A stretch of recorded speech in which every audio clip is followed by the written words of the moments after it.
Ողջույն բոլորին, Հանրային ռադիոյի ուղիղ եթերում ենք մոր եւ մանկանանկյուն հաղորդման շրջանակներում մոտակա 40 րոպեների ընթացքում ձեզ համար կաշխատեմ։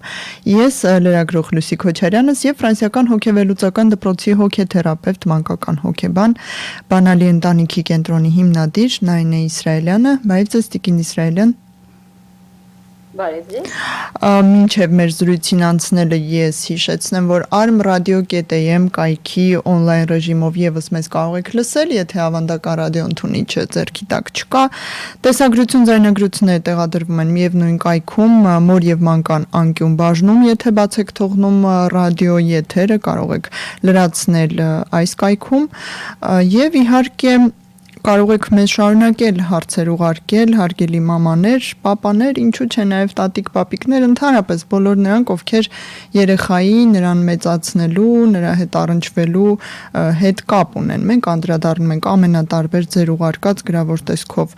նամակներին ու փորձում ենք դրանց հանրամատչելի ուղղորդումներ տալ մեր սիրելի Տիկին Իսրայելյանի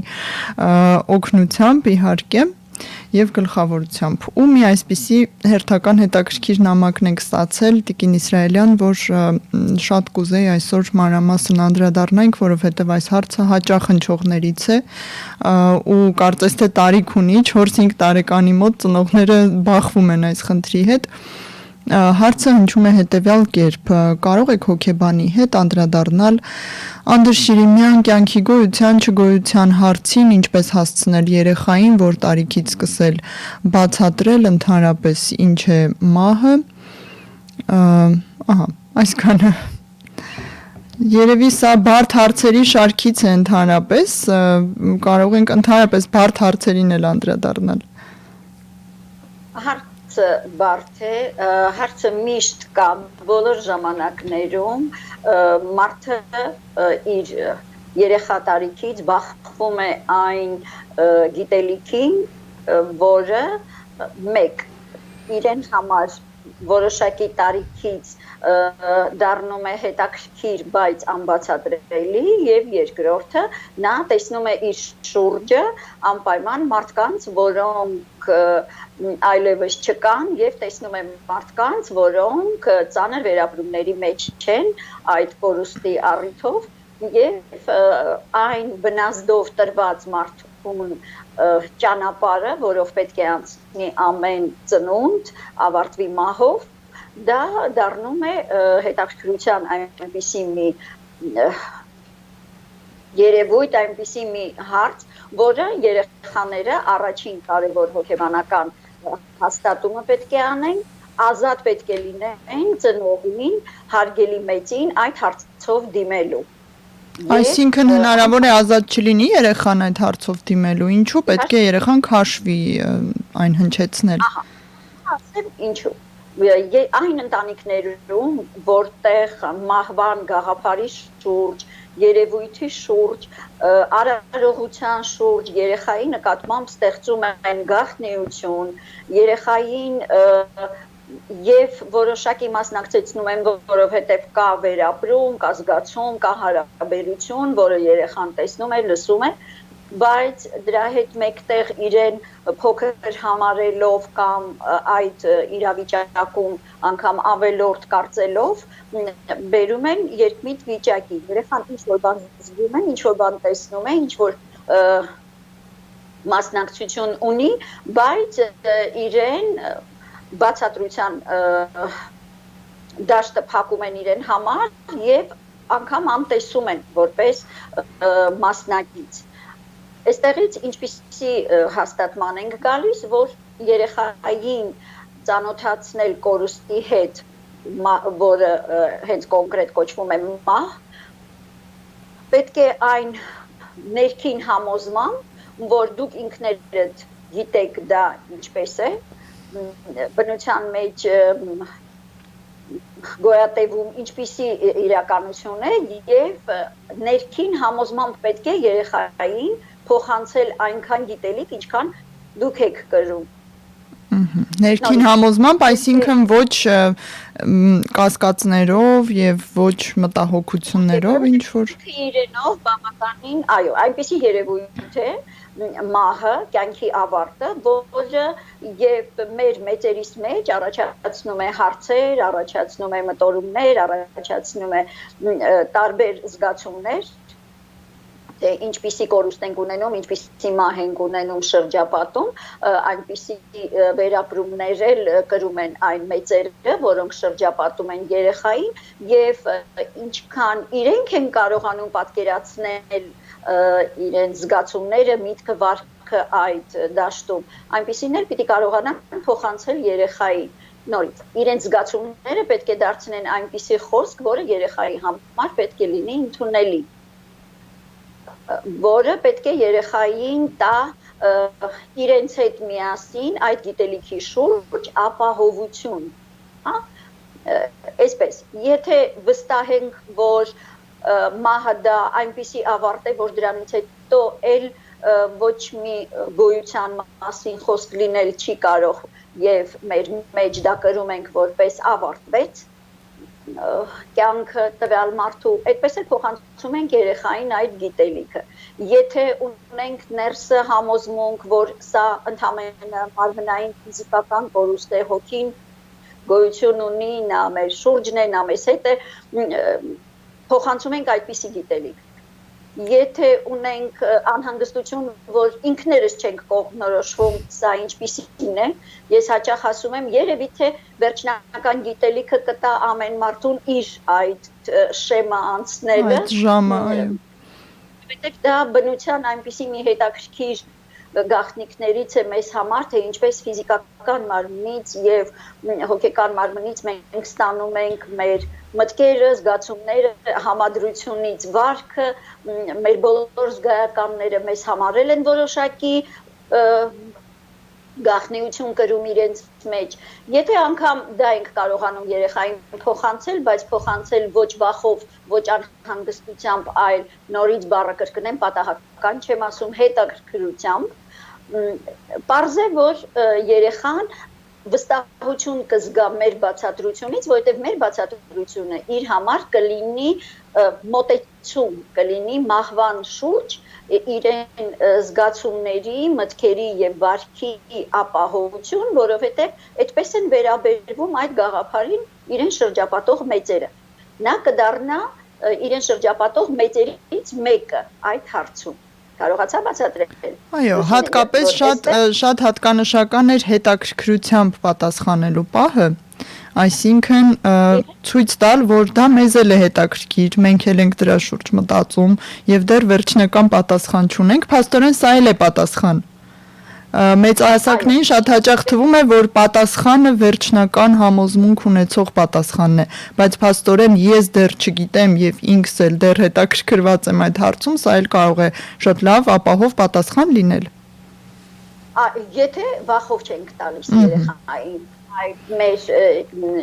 դեռ ինքներս պատասխան փնտրելը, եթե երեխային տալիս ենք վախով, անհանգստությամբ, պարզ է, մենք իրեն հստակ փոխանցում ենք այդ հարցի շուրջ մեր զգացումը եւ նա մերպես է սկսում վերաբերվել հարցին։ Իսկ եթե տալիս ենք հետաքրքրությամբ, եթե տալիս ենք բնությանը վստահելով, եթե տալիս ենք այնպիսի ավարտով, որ գիտես ինչ, քանի որ կյանքը բոլորի կյանքը ավարտվում է երբևէ, արի մենք հիմա շատ հետաքրքիր, ուրախ, առողջ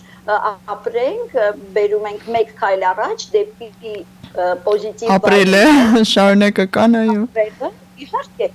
եւ այս դեպքում մենք իրեն փոխանցում ենք սեփական մոտեցումը կյանքի։ Եվ իհարկե ապահով է երեխայի համար, երբ նա մեզ հետ միասին է։ Այդ պատճառով է, որ նաեւ այսօր մենք ունենք բավականին հոգեբանորեն այդ առումով աշխատանք անելու տեղ, որովհետև մենք ունենք կորուստ, մենք ունենք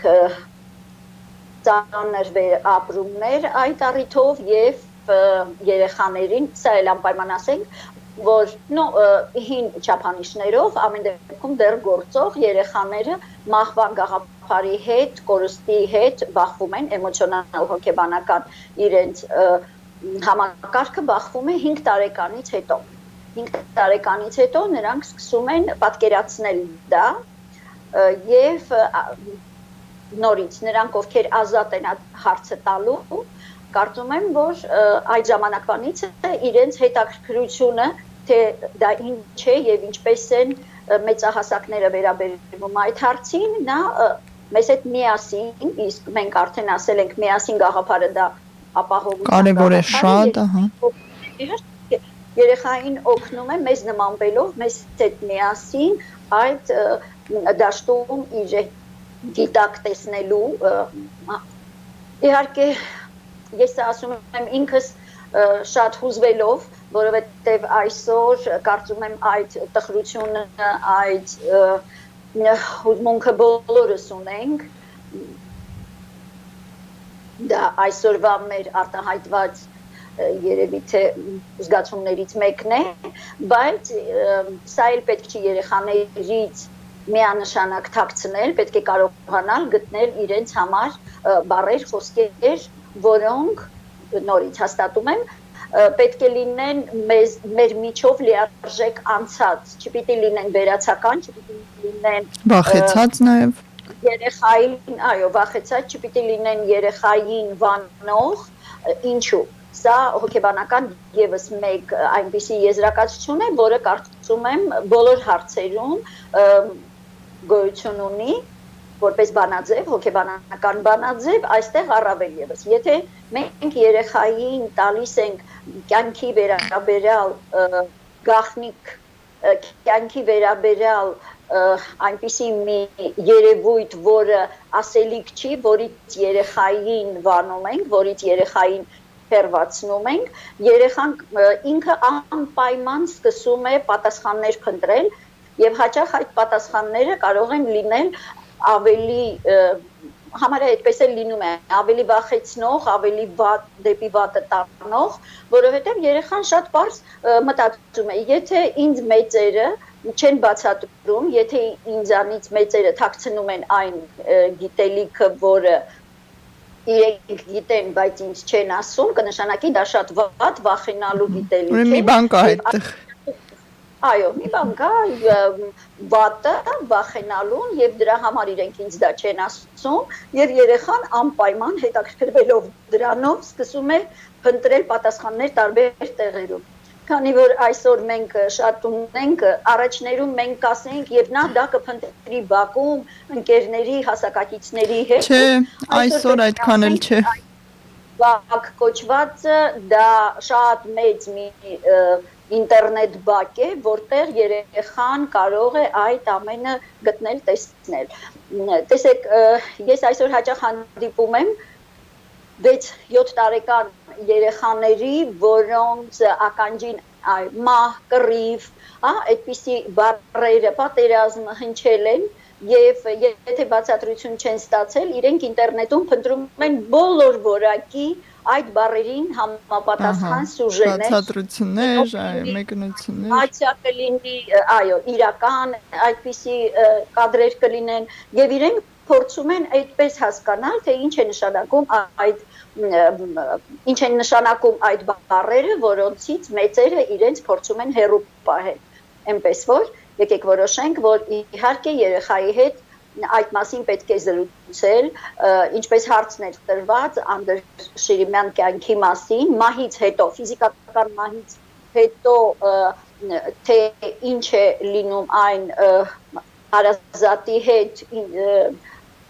ում կորուստը վերապրում են կամ ում մասին խոսում են մեծահասակները, դա նորից կրկնեմ, պետք է ծնողի մոտ, մեծահասակի մոտ ունենա շատ հստակ սեփական դիրքորոշում։ Դե եթե ես իմ դիրքորոշման մասին պետք է ասեմ, իմ ծնողների կորուստից հետո ես իհարկե բավականին մեծ էի, երբ իրենք մահացան, ես շատ ինձ համար որպես ապահովություն ընդունեցի այն գաղափարը, որ իրենց հոգին անպայման կա, ապրում է, շփվում է, երազում, երբ իրենց տեսնում եմ, շատ ուրախանում եմ, զրուցում եմ իրենց հետ եւ այդպես իմ կարոտն եմ աշխատացնում դրական ուղղությամբ աշխատացնում եւ այստեղ շատ չեմ խորանում, թե դա ինչքան գիտական է, գիտական չի, ապացուցված է թե ոչ, դա իմ լսում եք ձեր ներքին կարիքներին, այո։ Ներքին իմ կարիքներն են շփվելու իմ ծնողների հետ, այստեղ իհարկե օգտագործում եմ այն հոգեբանական գիտելիքը, որ պետք է դա դրական դաշտ տանել անպայման, դարձնել այդ կորուստը, հիշում եք մենք դրա մասին խոսեցինք, գեղեցիկ հիշողություն, դարձնել առիթ հաճույքով հիշելու ու կարոտը դրական վերապրելու համար փաստորեն պետք չէ խուսափել տիկին Իսրայելյան կարոտի տանջալից զգացումից, տանջալի եմ ասում, որովհետև դե իրականում այն բավականին ռեսուրսատար գործողություն է մարդու համար, երբ կարոտում ես, նաև տխրում ես, նաև մտատանջություններ ես ունենում, հոգետանջանք ես ունենում, բայց ամեն դեպքում ոնց որ թե պետք չէ խուսափել դրանից։ Իհարկե, նորից ասենք երեխաները, եթե ընդունում ենք հին չափանիշները, դեռ ինչու եմ ես այժմ ասում հին չափանիշներ, եւ դա ոչ միայն վերաբերվում է այս մահվան գաղափարի շուրջ մեր զրույցին, կարծեմ ուրիշ առիթներով էլ արդեն խոսել ենք այն մասին, որ չափանիշները թե ինչ պետք է երեխան կարողանա, հասկանա, իր զգացածը խոսքով վերարտադրի, դա մենք օգտագործում ենք անցած դարի 70-ականներից եկած չափանիշները, մանկավարժական, հոգեբանական,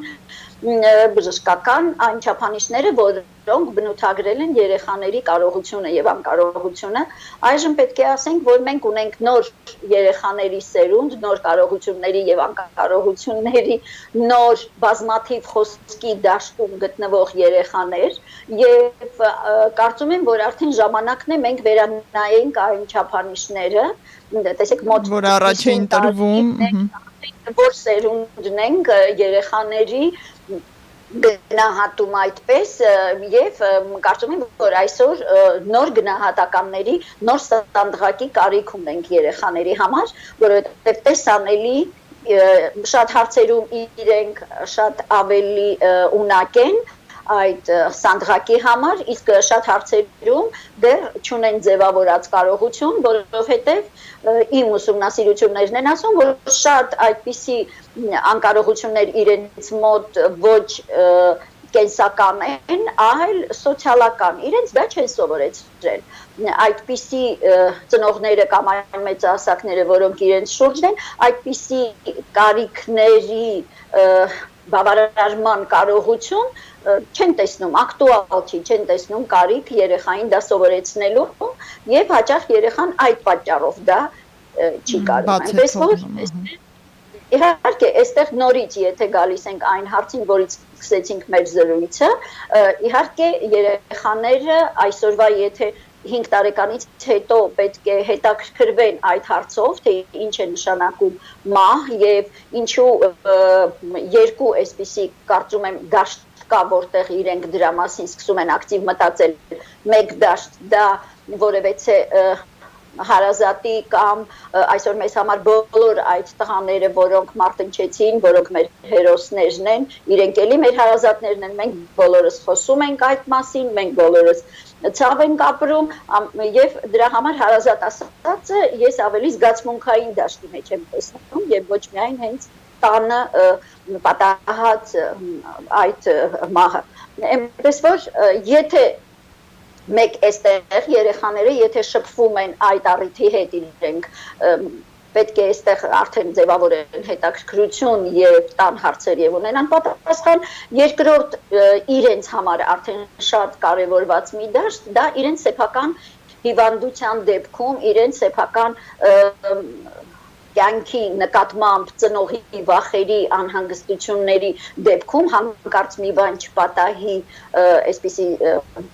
վախային դրսևորման դեպքում իրենք եւս սկսում են հետաքրքրվել եւ եթե ծնողը վախենում է իրենք էլ վախենան թե ինչ կարող է իրենց հետ պատահել այս կամ այն առիթով այնպես որ այդ երկու ոլորտներն են որտեղ մեծահասակները պետք է ուշադիր լինեն թե իրենք ինչ վախային ինֆորմացիա են փոխանցում զգացմունքային, մտքային, վարքային երեխաներին եւ իրենց մոտ հարց առաջանալու դեպքում ինչպիսի պատասխան պետք է ունենա։ Իհարկե, քանի որ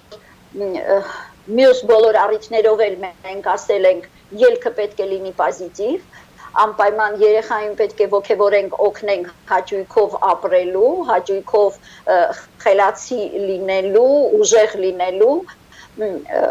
պարզ է, որ ավարտը այս բացատրությունների միևնույնը պետք է բերենք դեպի իրենց դրական օգտելիք կարողություն ձևավորելու դաշտ, հա? Նորից շատ պարզ, եթե պետք է խոսենք որևէ վտանգի մասին, անպայման նաև պետք է ասենք, որ գիտես ինչ, այս վտանգը չլինելու համար, այս զգուշությունը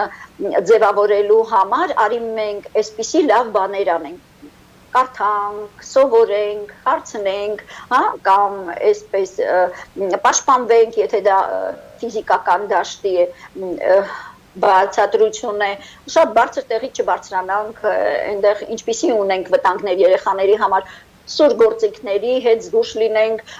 շատ տաք երևույթների հետ, կրակ, ջուր եւ այլն, զգուշ լինենք, ուշադիր լինենք,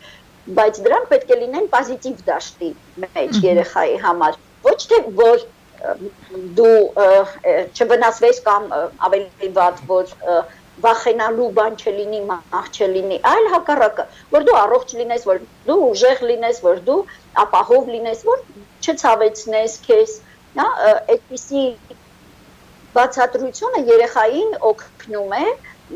ունենալ դրական հենք,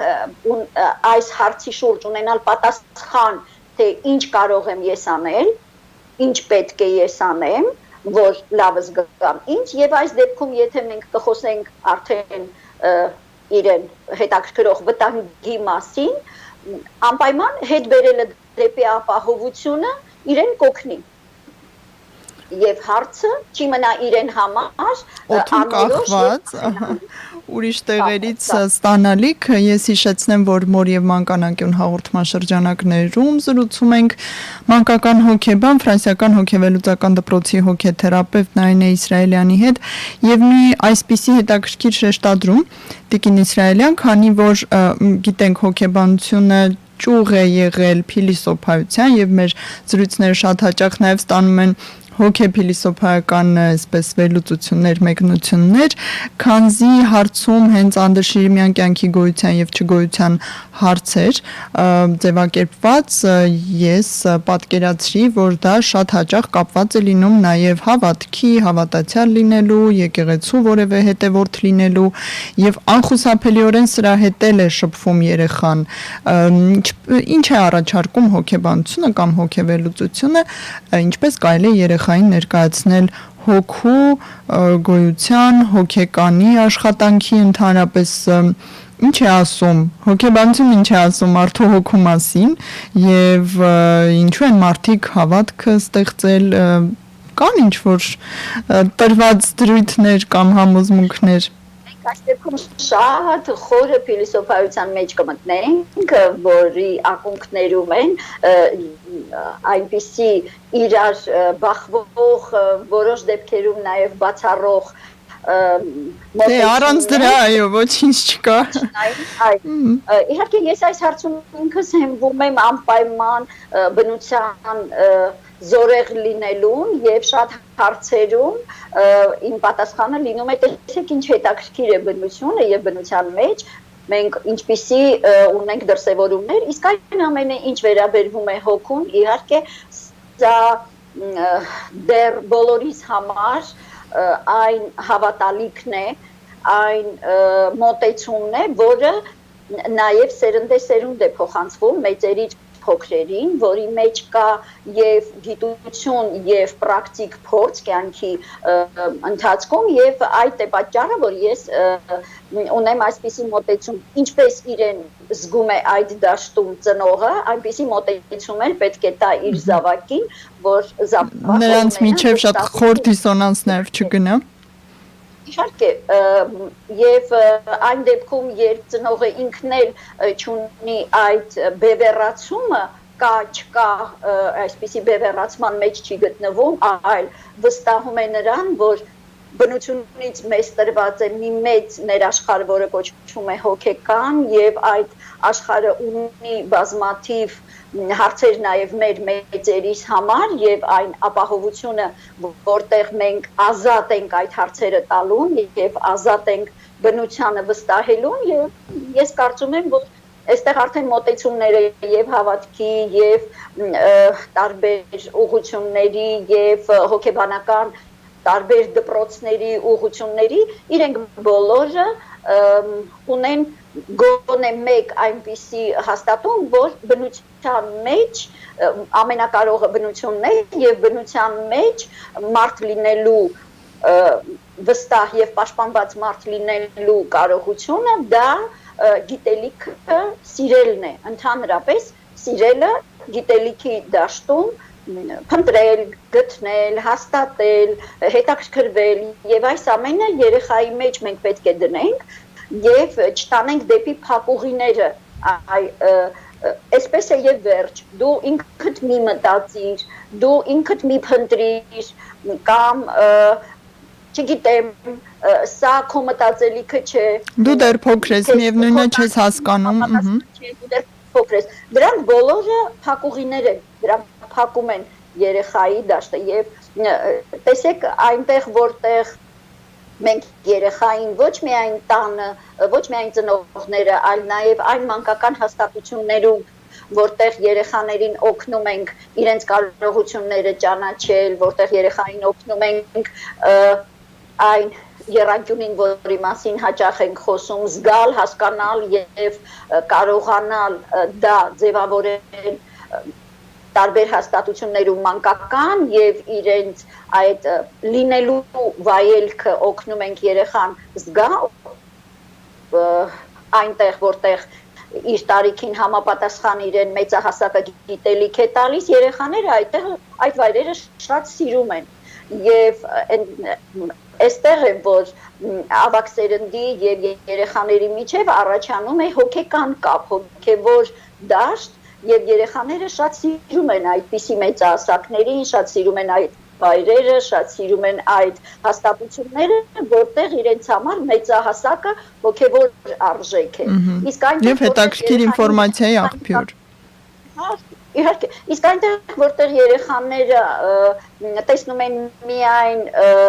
պետքի իմացական դաշտի պարտադրանք, իրենք պարզ է կամ դժգոհ են այդտեղ իրենց դրսևորում կամ անգամ մերժում են եւ չեն մտնում այդ գիտելիքի դաշտ, այդ միջավայր, որտեղ իրենց հոգեկան զգացմունքային կապ չեն ստեղծում, չեն զգում, չեն ձևավորում, իրենց զգում են մեկուսացած եւ սկսում են մերժում։ Այնպես որ ես փորձեցի պրակտիկ հոգեբանական վերլուծություն տալ նրան, ինչ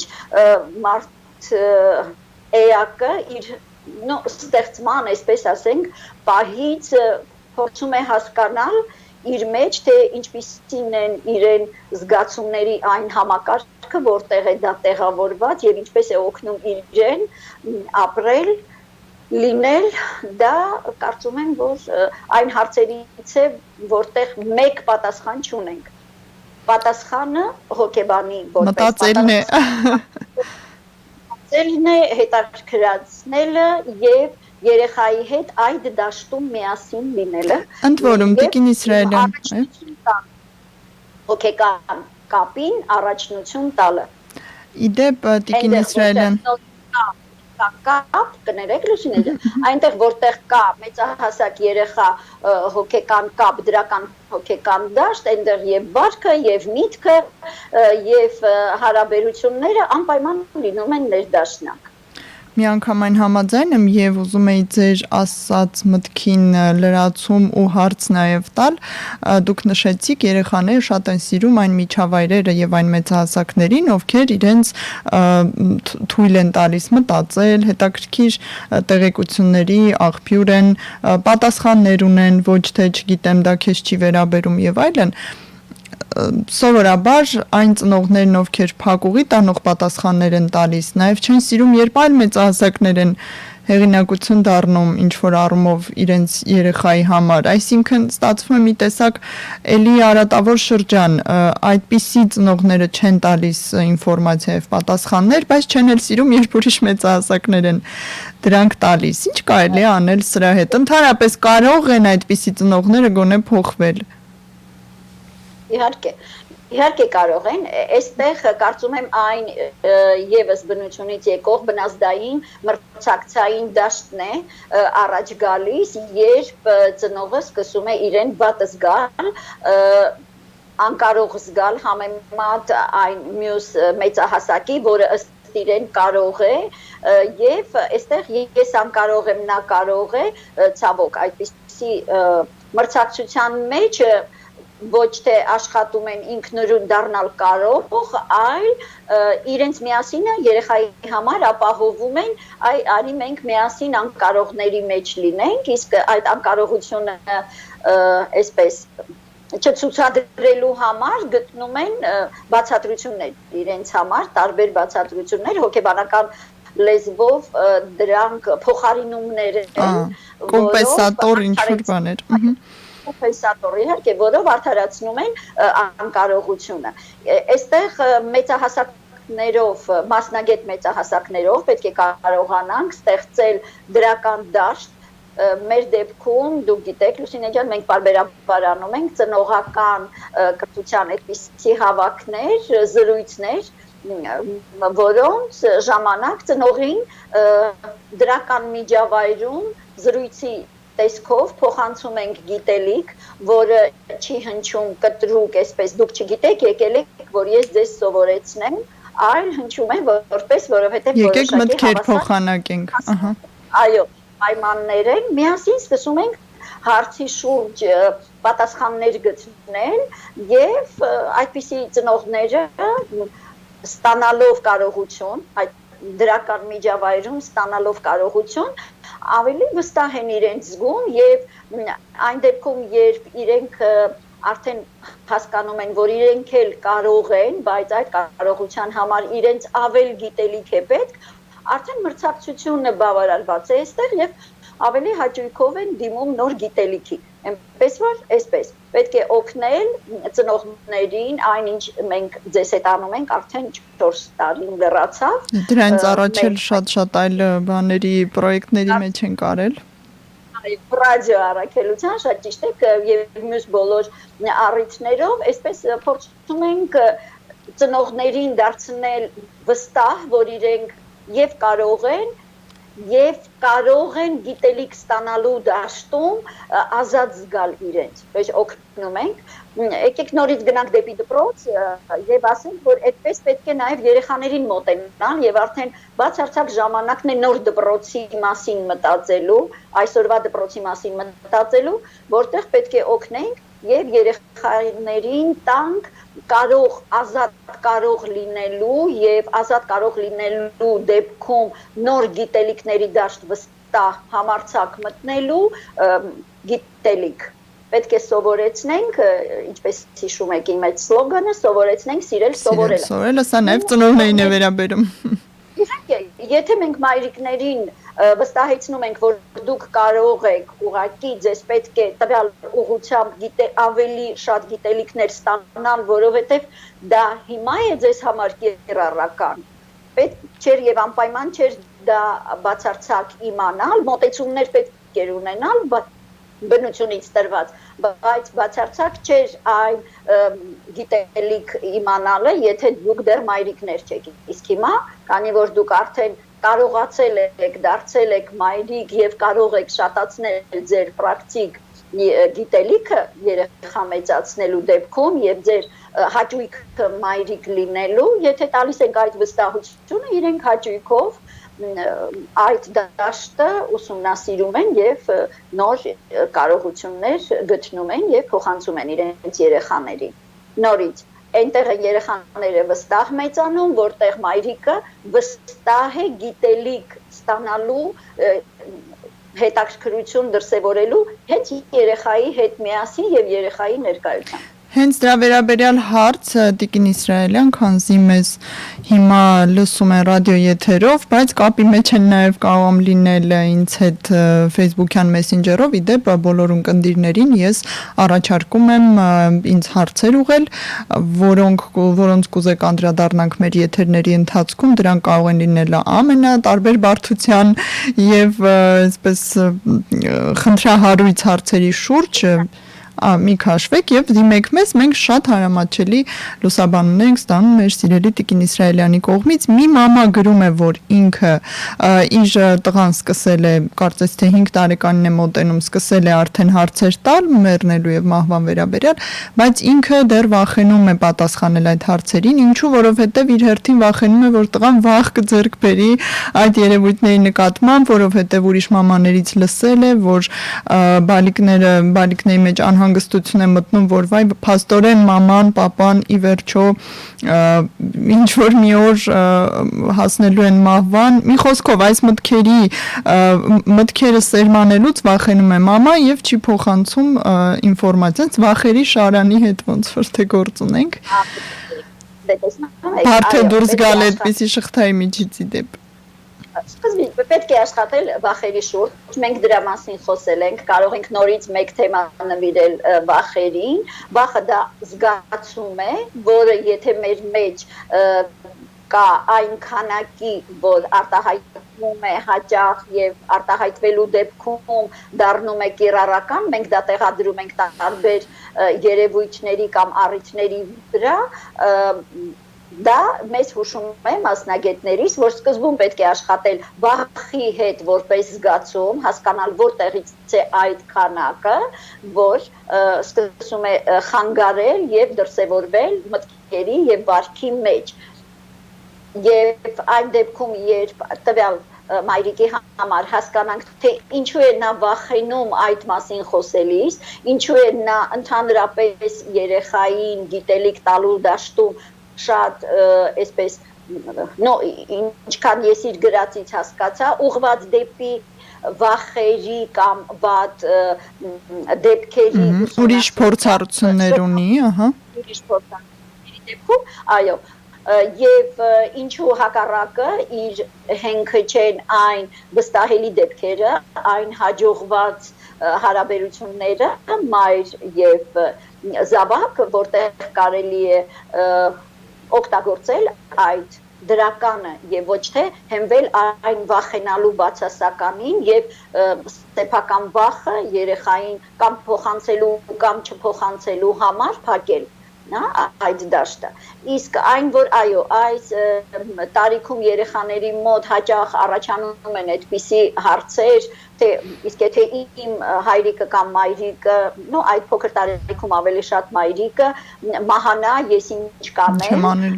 այո, ինչ եմ անելու, դա էլ է բավականին ակտուալանում այդ տարիքում եւ այստեղ նորից անպայման պետք է երեխային ասել, որ դա այն առիթն է, որը կլինի շատ հետո շատ հեռու է, իսկ հիմա, որ դա մեզ չվտանգի, արի աշխատենք լինել առողջ, արի աշխատենք լինել խելացի, արի շատ կիրառական, լավ ուտենք, լավ խաղանենք, իրար չբարկացնենք, ուրախ լինենք, որ կարողանանք առողջ լինել, իսկ եթե մենք առողջ ենք, այդ դեպքում մեզ վտանգ, ոչ մի վտանգ չի սպառնալու, այսպես բերել երեխային դեպի դրական դաշտ, իսկ նաև ուղղություններից մեկն էլ այս դեպքում եթե երեխային խոսեցնենք եւ տեսնենք մենակ մնալն է իրեն վախեցնում, ուրեմն իր հետ պետք է շատ խաղեր կազմակերպենք, որտեղ ապահով միջավայրում մենակ մնալը վախենալու չի։ Սկսել այդտեղից, Եվ այս դեպքում նաև մեզ շատ օգնում են հեքիաթները։ Եվ եկեք որոշենք, որ հեքիաթները, լեգենդները, միֆերը, մեր հոգևոր դաշտի այն գիտելիքները, որոնք պատմելիք են, որոնք կարելի է երեխայի հետ կարդալ, պատմել եւ այդտեղից զգուշացումներ հաստատել, նաեւ դրականը անպայման շեշտադրել եւ օգտագործել, այդ պետք է առիթից օգտվել, այո։ որ դաշտ է, այո, որ այ մայրիկները, որոնք այդ առիթից օգտվում են, իրենք անպայման շահում են, տեսնելով երեխայի մոտ ապահով ուրախության զգացում, որ նա այդ գիտելիքի մեջ մայրիկի հետ միասին է եւ գիտի ինչ անի, որ չվախենա։ Ու կարևորը չվախենա հարցեր ուղղել։ Շնորհակալություն Տիկին Իսրայելյան, հետաքրքիր էր, հա, այսպիսի բարդ հարցերի նույնպես կարողանում ենք դեպի դրականը տանող լուծումներ առաջարկել Տիկին Իսրայելյանի շնորհիվ մոր եւ մանկան անկյուն հաղորդման շրջանակներում զրուցեցինք մանկական հոգեբան, Բանալի ընտանիքի կենտրոնի հիմնադիր Նայինե Իսրայելյանի հետ, ձեզ համար աշխատեցի ես Լուսի Քոչարյանը, ցտեսություն բոլորին։